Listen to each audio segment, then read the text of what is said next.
Los trabajadores cubanos cumplieron un rol fundamental en el proceso independentista, particularmente cuando José Martí recurrió a los tabaqueros de Tampa y Cayo Hueso para recaudar fondos para la guerra necesaria. A espalda de los independentistas, España y Estados Unidos suscribieron el Tratado de París.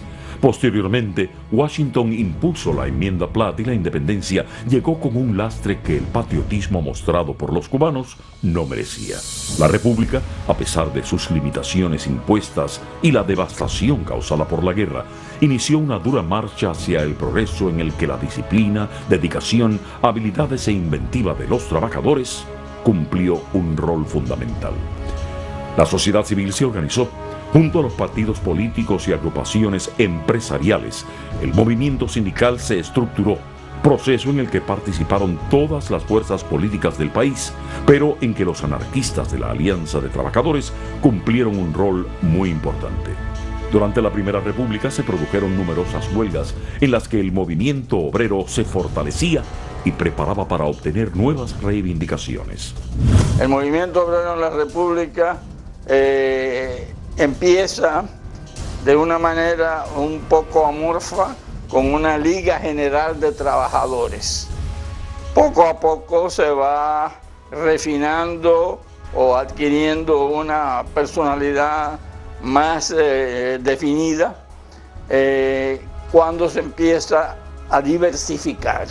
En vez de una Liga General de Trabajadores, van apareciendo los gremios, van apareciendo las sociedades de resistencia. El gremio era más bien mutualista, de ayuda mutua.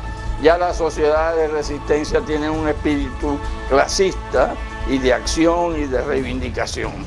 Y de las sociedades de resistencia se pasa a los sindicatos propiamente dicho. En los primeros congresos ya más netamente sindicales, sobre todo los congresos que fueron en el año 1925 en la ciudad de Cienfuegos y en la de Camagüey, porque en esos congresos se constituye la Confederación Nacional Obrera de Cuba, que es la primera ya gran confederación. Las huelgas y protestas fueron prácticas a los que los trabajadores se recurrieron cada vez que tenían que reclamar sus derechos. Al principio están presentes los anarquistas, pero ya decayendo, y ahí empiezan a surgir los líderes comunistas. Los comunistas tienen una visión más práctica, que es la de liberar de la producción a sus activistas, pagarles un sueldo, pero tenían que dedicarse tiempo completo a organizar, a dirigir las huelgas, etc. Y eso, frente a los anarquistas, determinó que ellos fueran avanzando más firmemente en la influencia que tenían en el movimiento sindical. A los socialistas y a los comunistas les benefició grandemente el efecto de la Revolución Rusa. La Tercera Internacional, la Sindical Roja, todas esas cosas repercuten en Cuba. El régimen del general Gerardo Machado y Morales, que se había caracterizado contradictoriamente por sus grandes obras públicas, pero también por los asesinatos y una dura represión contra el pueblo, fue depuesto el 12 de agosto de 1933. La Habana, en particular, sufrió por un breve tiempo la violencia de las turbas que pretendían hacer justicia por sus propias manos. El 4 de septiembre, una coalición de estudiantes, trabajadores y militares dio inicio a la famosa y frustrada Revolución del 33, de la que surgirían líderes que, a excepción de Antonio Guiteras Holmes, ocuparían el escenario nacional por los próximos 25 años. Hicimos una movilización para dar una asamblea y crear el sindicato. Producto de eso, fui expulsado. Me sacaron con la Guardia Rural del Central Manatí, que eso estaba un sargento, con 15 o 20 más. Nos pusieron Victoria a las Tunas y de ahí yo fui para Camagüey. A Batista le interesaba postularse para presidente, pero carecía de apoyo popular.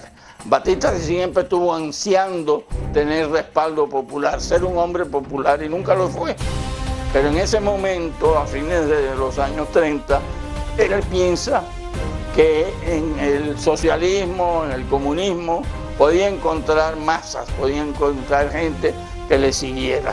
Y entonces patrocina el que se unan las diversas tendencias, que eran entonces las moderadas, Hermandad Ferroviaria, por ejemplo, la Federación de Plantas Eléctricas, Gas y Agua, que eran Cofiño y Rubiera en el teléfono. Esas eran más bien moderados, negociadores, buscaban resultados, no una revolución así drástica, y que se unieran con los comunistas, que eran entonces Lázaro Peña y otros líderes sindicales que estaban surgiendo. La Constitución de 1901, la primera de la Cuba republicana, había sido superada por la realidad y se determinó convocar elecciones para elegir una asamblea constituyente.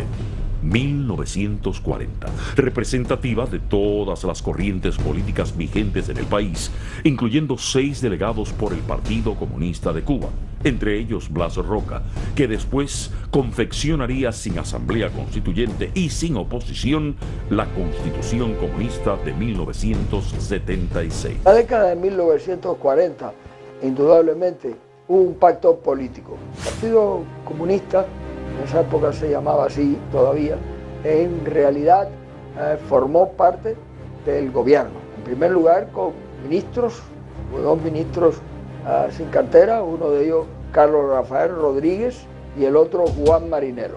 Y también en el terreno sindical, Batista impuso en esos momentos la candidatura de los comunistas en la CTC. En realidad habían votos y habían dirigentes comunistas genuinos, pero habían otros que no lo eran tanto, como el caso de Lázaro Peña. Fue indudablemente una imposición. El primer presidente electo después de la constituyente fue Fulgencio Batista y Saldívar, quien favoreció durante su mandato a los comunistas, ayudándolos a controlar el movimiento sindical, estableciendo un periódico, Hoy, y una poderosa emisora radial. Las elecciones, el movimiento sindical llega a caer en manos completas de los comunistas porque, independientemente de que las elecciones de 1940 fueron legítimas, lo nacional, Batista probablemente fue electo efectivamente por una votación general. Los comunistas en Cuba se habían apoderado durante el gobierno de Batista, que estaba Lázaro Peña, el secretario general comunista, líder comunista, ¿entiendes?, de la CTC, y se habían apoderado de todo eso. En diversas instancias del Estado se empleaba la truculencia y se empleaba la imposición, y hay el criterio de que en los sindicatos, cada una de las candidaturas, hubo excepciones, pero por ejemplo en la FENETA, Jesús Menéndez, que era el sindicato más importante de Cuba, y así en diversos otros sectores, en los portuarios exactamente igual, y en la rama ómnibus, o sea, el sindicato de transporte, fueron imposiciones. Más tarde la vida confirmará que la clase obrera, los trabajadores, los sindicatos no estaban con el Partido Comunista. Posteriormente vino Grau y entonces nos repusieron. Entonces se creó entonces el sindicato y pasé yo a la dirección del sindicato con otros compañeros allí. Dimos la gran batalla a la Comisión Obrera del PRC y le ganamos la mayoría de los sindicatos azucareros en todo el país, a los comunistas.